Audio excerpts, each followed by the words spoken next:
see it. Okay.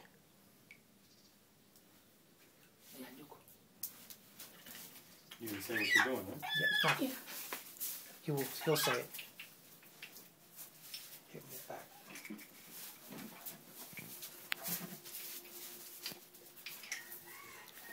Baba, can you please explain the ritual? Okay. Now, this is how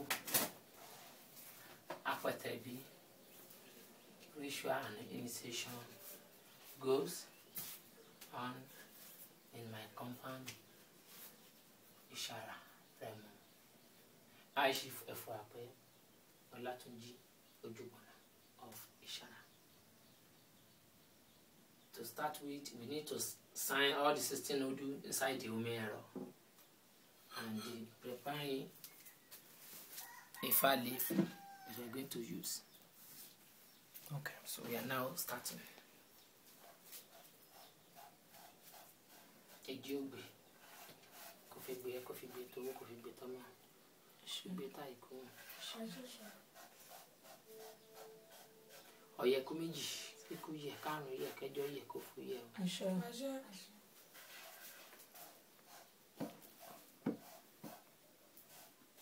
Iwori meji, kese kodo dinto, odo dinto mo.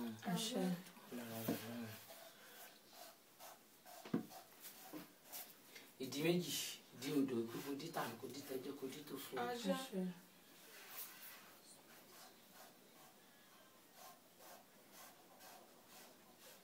olóṣù méjì kọ́ máa lọ́rọ̀ ìpọ́njú o.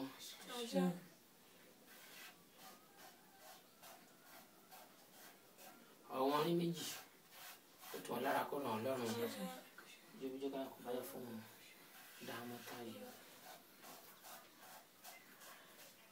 Ọ̀bàrà méjì kọ́ máa láti ikú kọ́ máa lù tàn kọ́ máa lù tẹ̀jọ́ kọ́ máa lù tó fún. Ọkùnrin méjì kọ́ bí mo kí n kọ́ máa ṣọmọ wọn.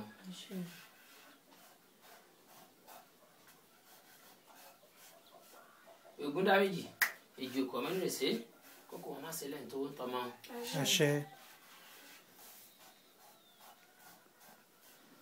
Ọ̀sá méjì kọ́ máa rí jà aṣọ kọ́ máa rí jà ẹlẹ́yẹ o.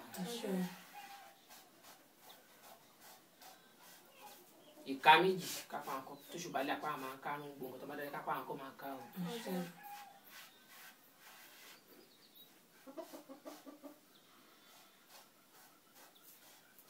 Òtúrúpọ̀ méjì káyà àwọn máa wọ̀ pọ̀ ṣùgbọ́n máa tà jẹ́ pọ̀ tẹ́lẹ̀ kó má tó ṣe. Ìtura méjì láìláìlá wọ́n dẹ̀ sínú ọ̀lẹ́rìn sàn kọ́ni láfíà tó mọ́.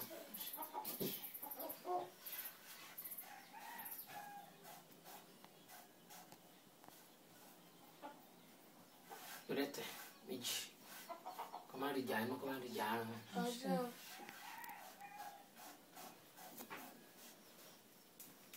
Ọ̀sẹ̀ méjì wọ́n dàgbà kọ́ ṣàdúgbò kọ́ fọwọ́ pawó.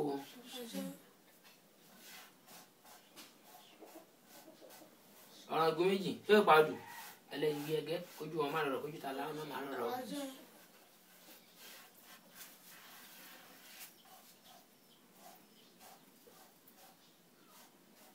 Ọṣẹ ìtura kò sílẹ̀ kò fẹ́ gbọ́ náà kò fọ́ kẹ́bọ̀ náà kò dá o kó tó ń lára kó rọ̀ lọ́rùn.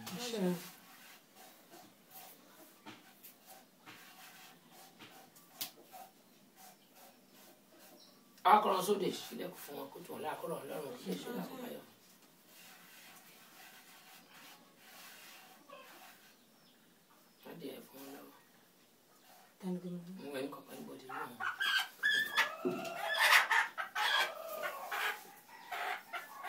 So at this point, we got to wash the hand of the Akwatebi who want to get the initiation.